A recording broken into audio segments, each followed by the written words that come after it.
Kejuruteraan genetik. Kejuruteraan genetik juga disebut pengubahsuaian genetik (GM) atau manipulasi genetik.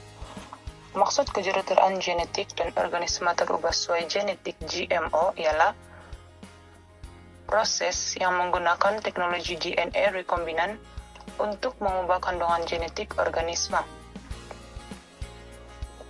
melibatkan pengambilan gen dari satu spesies dan memasukkannya ke dalam spesies lain. Organisme yang menerima gen DNA adalah organisme yang terubahsuai genetik GMO. Organisme terubahsuai genetik memberikan gabungan gen, yaitu genotip, yang akan mengakibatkan mereka mempunyai ciri-ciri fisikal yang diingini, yaitu fenotip. Aplikasi kejuruteraan genetik bagi GMO. Berbagai jenis organisme telah diubahsuai secara genetik. Hal ini menghasilkan penggabungan gen hewan, tumbuhan, bakteria, dan virus yang tidak berlaku di alam semula jadi. Proses ini dilakukan dengan memasukkan ciri yang diingini ke dalam organisme seperti buah yang lebih besar atau daya tahan kemarau yang lebih baik. Gen untuk ciri yang diingini diasingkan dari organisme yang berasingan dan disisipkan ke dalam organisme sasaran. GMO dapat digunakan untuk merawat penyakit, melindungi persekitaran, dan menghasilkan makanan. Makanan terubahsuai genetik GMF yaitu makanan yang berasal dari tumbuhan dan hewan yang diubahsuai secara genetik.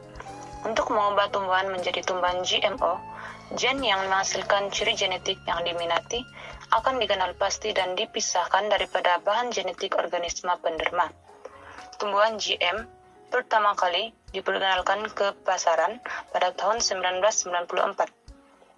Ciri-ciri pengubahsuaian tanaman adalah rintang terhadap penyakit, rintang terhadap herbisid, menghasilkan buah yang lebih besar, dan rintang terhadap serangan serangga. Tumbuhan rintangan terhadap herbisid membolehkan tumbuhan tersebut masih hidup dan hanya dirumpai dibunuh. Padi emas, yaitu beras emas, adalah satu contoh makanan terubahsuai genetik. Ahli sains menambahkan gen kepada pokok liar yang menjadikannya menghasilkan beta-karotina. Ini mengubah warna beras liar menjadi warna keemasan. Nanas merah jambu diubahsuai untuk hasilkan tahap enzim bromelain yang lebih rendah untuk menukarkan pigmen kuning beta-karotina yang dijumpai dalam lobak merah. Jagung BT.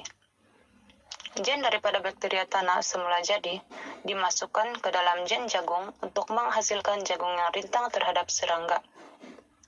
Kacang soya rintang.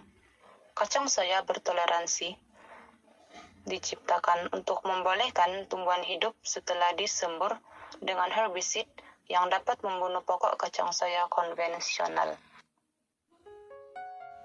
Kebaikan penghasilan GMO dan GMF.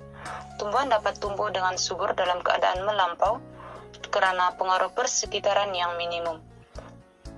Kedua, meningkatkan hasil tanaman atau kuantiti tanaman supaya dapat mengurangkan masalah kebuluran dunia. Cara ini juga adalah merupakan cara yang lebih pantas dan cekap daripada pembiak bakaan. Tumbuhan rintang herbisid dapat mengurangkan penggunaan herbisid. Tumbuhan rintangan serangga perosak dapat mencegah penggunaan racun serangga. Keburukan penghasilan GMO dan GMF. Pertama, berupaya mengganggu proses pemilihan semula jadi. Kedua, pemindahan bunga daripada tumbuhan yang mengandungi ciri bertoleransi herbisid mungkin membentuk superweed, yaitu rumpai yang rintang herbisid. Ketiga, bunga yang dihasilkan oleh tumbuhan terubahsuai genetik boleh menjadi toksik dan membahayakan kepada serangga seperti lebah yang memindahkannya bunga di antara tumbuhan. Keempat, benih tanaman GM biasanya lebih mahal.